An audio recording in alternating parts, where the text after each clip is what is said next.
How did one of the world's poorest countries, China, become, in 30 years, one of the world's richest? There is one word answer: capitalism. Here's how it happened. In 1949, the Chinese Communist Party, aka the CCP, defeated the Nationalist Party in the brutal Civil War. The leader of the CCP, Mao Zedong, promised the Chinese people that he would create a new China, a socialist paradise where the benevolent state would take care of every citizen's needs, from shelter to education to employment. No more greedy businessmen. Factories would be owned by their workers. No more evil landowners. The state would own all property on behalf of the people. No more hunger. Everyone could eat as much as they want at the public cafeterias. To transform China into this heaven on earth, Mao launched radical socialist reforms. Industries were nationalized, private businesses were eliminated, and land was confiscated. But rather than turning China into a heaven on earth, these policies turned China into a hell on earth. Healthcare was cheap, but there was a chronic shortage of doctors, hospitals, and modern medicine. No one was unemployed because the government gave each person a job. But if you didn't like the job you were assigned, well, that was just too bad. Your government-assigned job was tied to your food ration. No work, no food. Speaking of food, it wasn't long after Mao took power that widespread food shortages began happening. My own parents had to get up at 3 o'clock in the morning to stand in long lines outside of a grocery store to get a pound of sugar or several ounces of cooking oil. Often, they got nothing. Every year was worse than the last. Between 1958 and 1962, China experienced the worst famine in human history. An estimated 45 million Chinese starved to death, victims of their own government's murderous stupidity.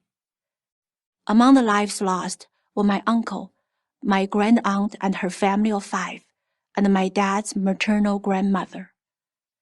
At the time of Mao's death in 1976, more than 90% of the Chinese population lived below the poverty line, earning less than $2 a day.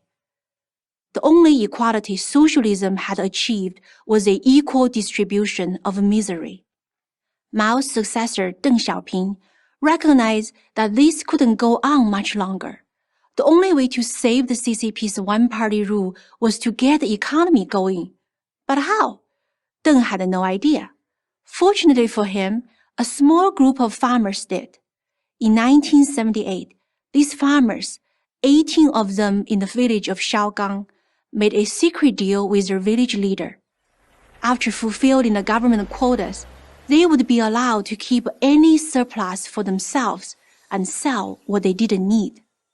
Such a move was risky because it was a rejection of the CCP's socialist policies, but the result was magical.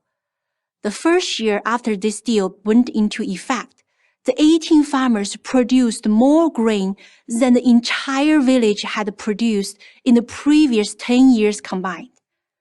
The Shaogang model began to spread to other villages.